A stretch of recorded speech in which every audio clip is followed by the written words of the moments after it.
பிரசங்கியின் புஸ்தகம் அதிகாரம் 12. நீ உன் வாலிப பிரயாத்திலே உன் சிருஷ்டிகரை நினை.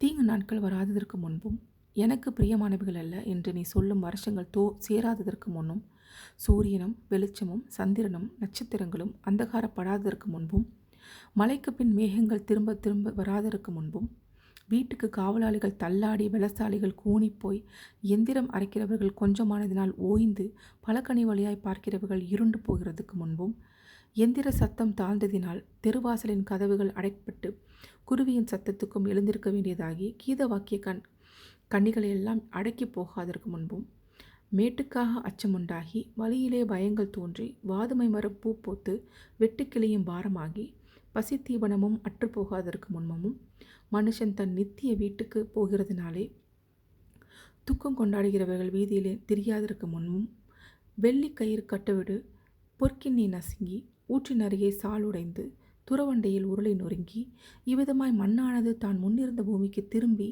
ஆவி தன்னை தந்த தேவனிடத்திற்கு மறுபடியும் போகாதற்கு முன்னும் அவரை உன் வாலிப பிரயாத்திலே நினை. மாயை மாயை எல்லாம் மாயை என்று பிரசங்கி சொல்கிறான். மேலும் பிரசங்கி ஞானமாய் இருந்தபடியால் அவன் ஜனத்துக்கு அறிவை போதித்து கவனமாய் கேட்டாராய்ந்து அநேகம் நீதிமொழிகளை சேர்த்து எழுதினான். இதமான வார்த்தைகளை கண்டுபிடிக்க பிரசங்கி வகை தேடினான்.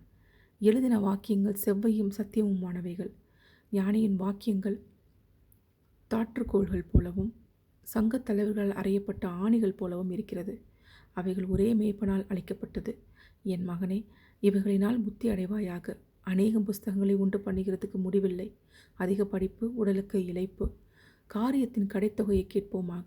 தேவனுக்கு பயந்து அவர் கற்பனைகளை கைக்கொள். எல்லா மனுஷர் மேலும் விழுந்த கடமை இதுவே. ஒவ்வொரு கிரியையும் அந்தரங்கமான ஒவ்வொரு காரியத்தையும் நன்மையினாலும் தீமையினாலும் தேவன் நியாயத்திலே கொண்டு வருவார்.